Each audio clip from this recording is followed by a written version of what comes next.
What's up guys? Welcome to AnimeKouhai, an extension of Anime Senpai PH channel. All pieces of information are derived from the light novel. In today's video, we will continue Chapter 6, Volume 7 of the light novel, entitled Gods and Demon Lords. This video is the 6th part of Chapter 6 in our Tensura spoiler video series. If you haven't watched the previous episodes, feel free to check out the links in the description below. Now, let's get to the video. The faces of all the praying knights were strained with despair. Their cheers, loud and enthusiastic at first, were now replaced with stony silence. Grigori was already covered from head to toe in wounds. Victory at this point would be a dream wrapped within a dream. Even with Impervious, the steel-like protection covering Grigori, in Ranga's eye, Grigori was just a slightly tougher chew toy than usual. The fact that Grigori couldn't be knocked out simply meant that he had to endure the pain that much longer. The sight half-panicked Gobda. He said Ranga was a bad wolf and that this man was going to die if Ranga did any more of that. Gabil agreed and said that they had to heal him at once. The order made Ranga freeze in place. Ranga noticed the sorry sight around him, so he hunched over, tail pointed straight down, shrinking down in size. Ranga said Gabil was right, but stressed that this human wished to play for a while longer. Grigori was unconscious, a broken halberd still in his hand, as Ranga ruefully prodded him with a paw. It was just too pitiful a sight for Gobda and Gabil to stand. Gobda said that he didn't think so, and advised Ranga to stop this for now, or else Sir Rimuru would never let him hear the end of it. The mention of Rimuru's name forced Ranga to give. Ranga looked at the two of them with his sad eyes and finally gave up. Ranga was worried that Rimuru would be angry at him.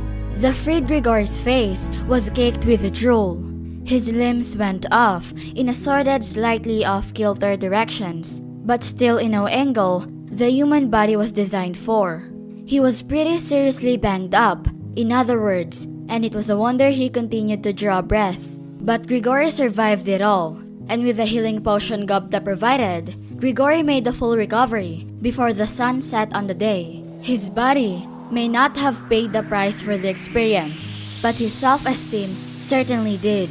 In later years, Grigori came to be known in his homeland as the Canophobe Crusader, for reasons Grigori refused to divulge to the general public. For the remaining forces, Gabil promised not to pursue them further if they retreated, an offer that General Gaston immediately accepted. Word was quickly sent to the battered and bruised forces still attacking the town gate. So ended the siege of Migam before it really began, and as he left the scene, Gaston could be heard shouting, "Beat them? How could we possibly beat them?" A quote that became far more famous worldwide than he probably intended.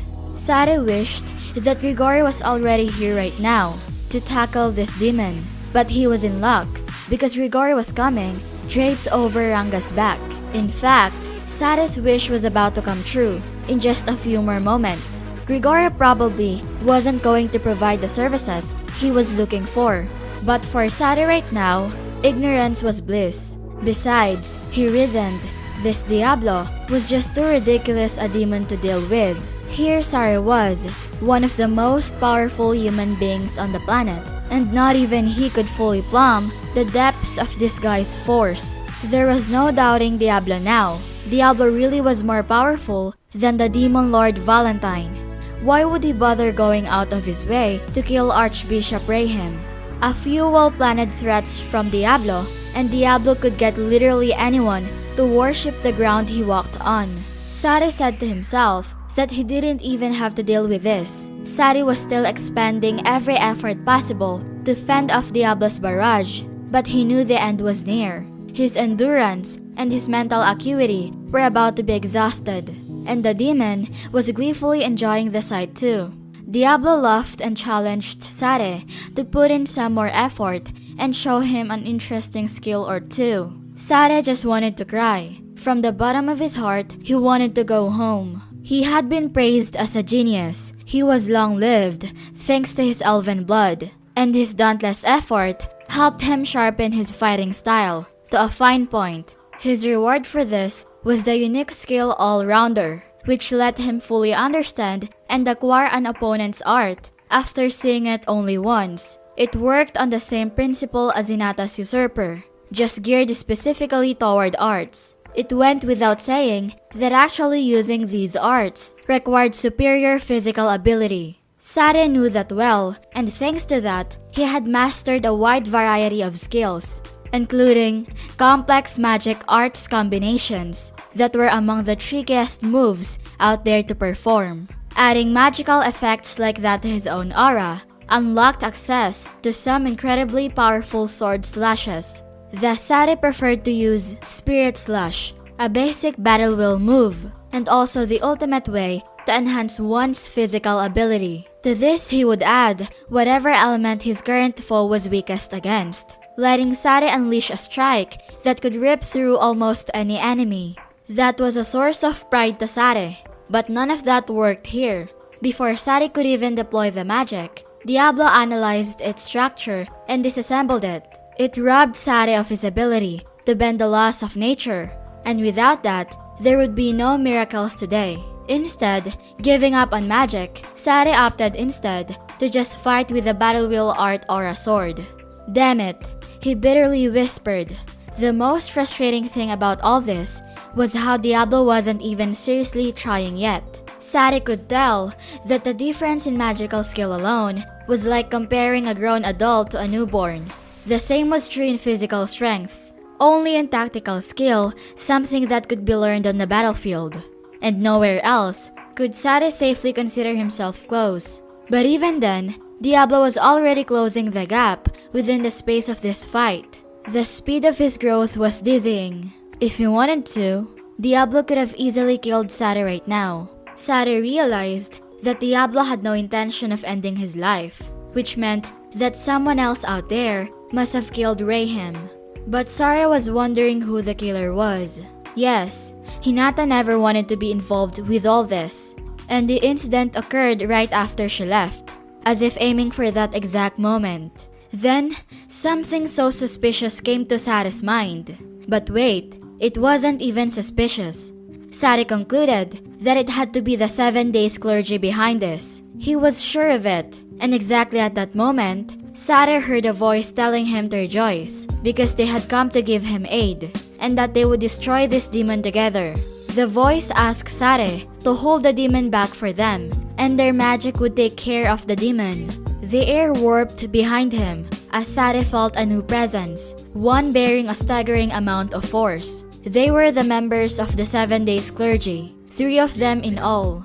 And despite the way they put it, the magic they were attempting to cast was far too dangerous to use in this space. A good criminal always knows how to destroy the evidence, and in this case, the evidence was anyone who knew that Diablo didn't kill Rayhem, which included the journalists on hand. They weren't idiots, and many of them had come to the same realization as SAARE by now. It was the whole reason Diablo kept them around. SAARE was shocked when he saw that the clergy wasn't aiming for Diablo at all. SAARE immediately shouted at the journalists to run and get away. Just as SAARE turned toward the press and gave that warning, a massive fireball engulfed the entire area. A white-hot bolt of force penetrated Hinata's chest. Hurriedly, Rimuru came over to help her up. He asked Hinata if she was alright. Hinata was coughing up blood, but through the pain, she still brought a hand to her chest, attempting to cast a spell. It failed, as it would, given that she couldn't speak any longer. Instead, Hinata eased herself down, lying limp in Rimuru's arms.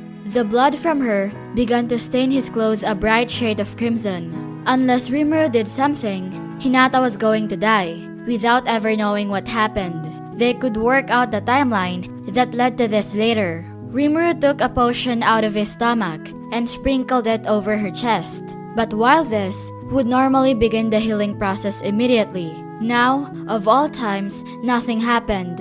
Rimuru understood from Raphael-sensei that the subject Hinata Sakaguchi possessed high resistance to magic. Her body automatically disassembled magicals, neutralizing their effects. Her assistant Arna was shaking his head as he ran up to Rimuru. Arnau said that magic wouldn't work on Lady Hinata, and any recovery magic had to be wholly in its alignment, or else it would be neutralized on contact. Rimuru realized that holy magic, which didn't work through magicules, would work, and these potions were useless. Rimuru shouted at Arnau and the other paladins to cast some holy magic on her. They needed something more effective. Hinata was still alive. Rimuru believed that if they used holy magic to heal her, Hinata ought to be able to recover. After Rimuru shouted at them, Arnau and the other paladins began to act, but they couldn't move because something was blocking them. It was a ring of light, binding all the paladins. A group of people, each bearing a huge amount of power, had used a high-level teleportation spell to jump into their area, restraining Arnau and the rest.